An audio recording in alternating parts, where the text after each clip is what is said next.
Hey guys, how you doing? It's Bill Smallwood. We've had kind of a trying day today. Man, I've been like super busy. I've been basically dealing with the candle lighters. I don't want to say dealing. I've had the opportunity to really get on some ground level that, you know, their childhood cancer, and being able to deal out some baskets and deal with boxers and promoters, and you know, being able to talk about some really neat things coming up for this next year about, you know, some potential fights and, you know, some sponsors and 501c3s, which are some nonprofit organizations. And anyway, one of the things I really wanted to hit on for this week's kind of vlog is I got a question this week. They said, there's a lot of stuff that you do.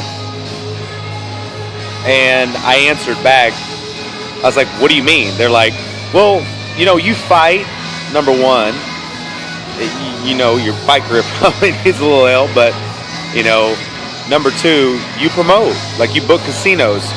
You manage fighters. You try to build their careers. You book radio interviews. You get sponsors. You got a website, a social media website, which is ringsidevip.com.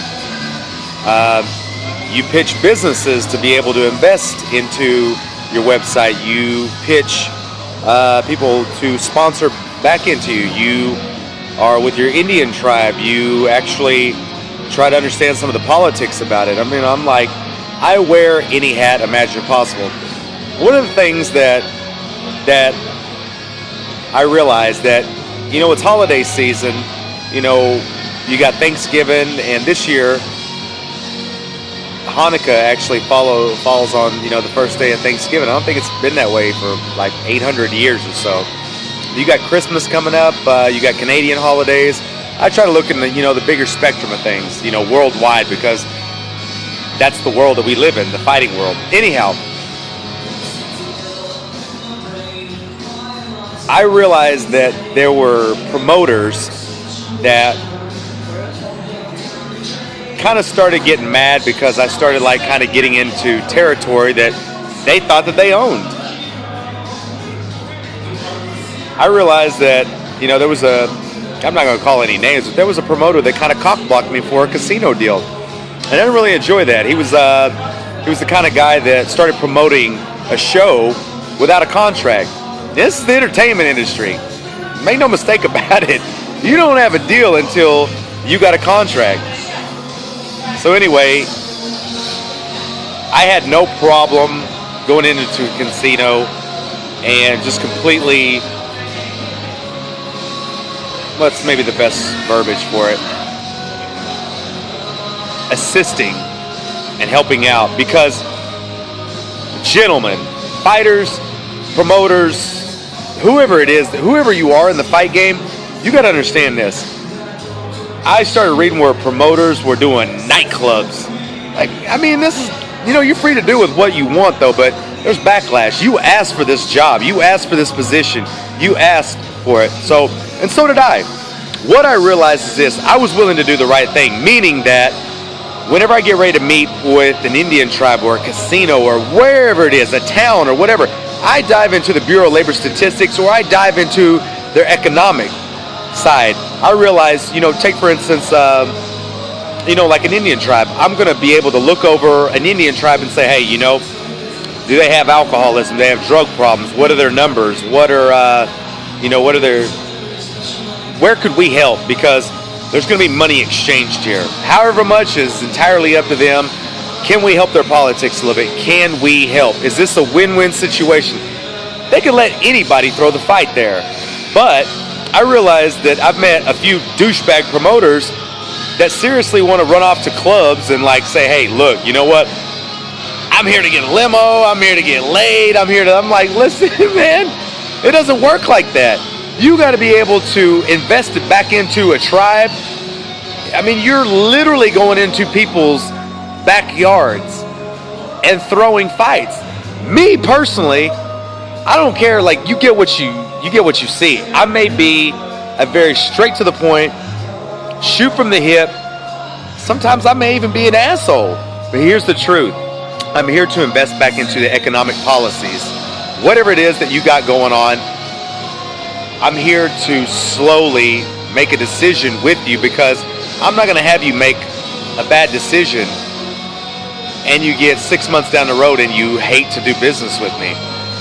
It's something where we set up scholarships, where I personally will set up a scholarship, or I'll look back into see if you have drug and alcohol issues, or realize that, you know, whatever it is about the townspeople or, you know, the environment there, how can I help? Because a lot of people in the fight industry, I mean, they won't be honest with you though, but they came from blue collar backgrounds. I mean, the families were like screwed up, single families, maybe they live with their grandmothers or whatever though. You can front all you want, man, like fighters didn't have it easy. I mean, how did they learn how to be fighters? Was it because everything was going so great? No. So I realize this. I am one of the very few that I know that are willing to do the right things. And, you know, whatever it may be. Like, I watch gym owners. I watch business owners. I watch, like, man, any solid business. I'm not here to take advantage of you. I'm not here to take advantage of anybody whatsoever. What I'm here to do is make sure that it's a win-win situation. That's the way good business works. Because let's just say, hypothetically speaking, even if a company happens to take advantage of somebody and they get by for a couple of years, they're going to sooner or later have somebody under their wing. They're saying, hey, you know what? See that person? Cut their throat. It's not going to work. It's not a long-term deal. I mean, I live in Las Vegas, and people ask me, yeah, this is fight capital of the world. I was like, fucking horse shit at this. I'm like, you realize you're dangling near the fucking bottom of the fucking, like, the barrel. Like, I'm from Oklahoma. I'll never say I'm from Las Vegas. We are the oil and gas industry, natural gas industry. We got cattle. We got people. We don't overspend. Like when we had a tornado, we had Adrian Peterson that is not from Oklahoma, but he went to the University of Oklahoma. He invested back millions. Blake Griffin. We had 4 or 5 guys near title shots in the UFC. You had Kerry Underwood, Toby Keith. You had Garth Brooks. All of these people invested back into the Oklahoma community. I will say one point, we know how to live. I'm just a guy that came out here simply because of this. I was looking for media outlets, hookups and stuff like that. But honestly, my heart is with Oklahoma. It's good property actually to out here buy now though, but I live amongst a lot of people that easy come, easy go, fast money, man. Like, I know this. If I've decided to make a business decision with you, I know that I plan to have something long term. I network. I go without sleep. I help build people's careers on the slim chance that they'll do the right thing. On the slim chance that not only that will they do the right thing, they'll continue to consistently do the right thing. And guess what? I can work with a man or woman that's willing to do that. But if you're a scumbag and you're not willing to follow up or be on time or be punctual or respect anybody else's time, I mean, hey, I can deal with feelings. I can deal with, you know, attitudes. I've dealt with wrestlers. I've dealt with egotistical freaks, though. I can deal with that. Sooner or later, we're going to get along. But if you're out literally taking, like, you know, if you're a promoter and you happen to say, I don't want to play politics, you don't have a choice. You don't have a choice. You are taking people's money.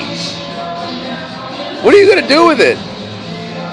Sooner or later, I can tell you this. The drugs, the alcohol, man, it's a bad road to go down. Every person in the entertainment industry has probably had some sort of brush with it. And they probably got close to hell, like touching the fire so long, they were just like, it's not worth it. Buying all the Mercedes, buying all the liabilities, buying all the houses, getting so up to debt, buying a Ferrari, not having $5 to put in the gas tank.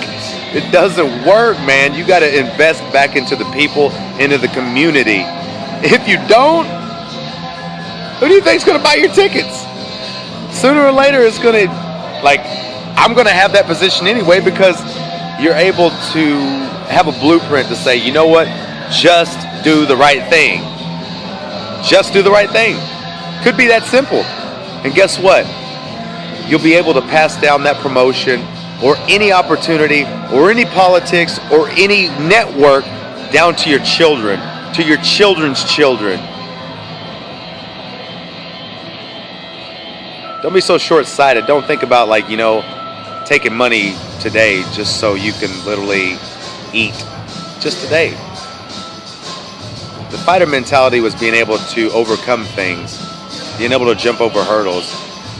And if you ever got into the position of power to be able to do the right thing, I take pride in setting the pace because of this. I watch business owners talk and talk and talk and talk and talk, and I'm like, where the fuck were you? I'm like, there's tons of people, like, you can volunteer, you can do anything, because guess what? You know you really love to do stuff, and you're going to be here regardless, doing the right thing anyway. If the money comes, great. If the money doesn't, I don't care. But the long-term person is going to be there and willing to starve.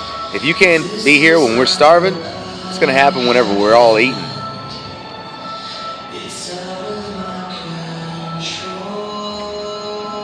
I've got the right mentors that are willing to do the right thing within good times, bad times, weird times, or whatever, though, and I'm so thankful that I have them, though. I'm grateful that I grew up an Oklahoma boy. Man, I've had some trials and tribulations myself. Anybody, like, you want to ask? I mean, ask away. But honestly, I get tired of, like, some of these promoters that I just try to make sure my side of the street's clean, but in all honesty, though, you have a social responsibility to Indian tribes that you throw the fights on.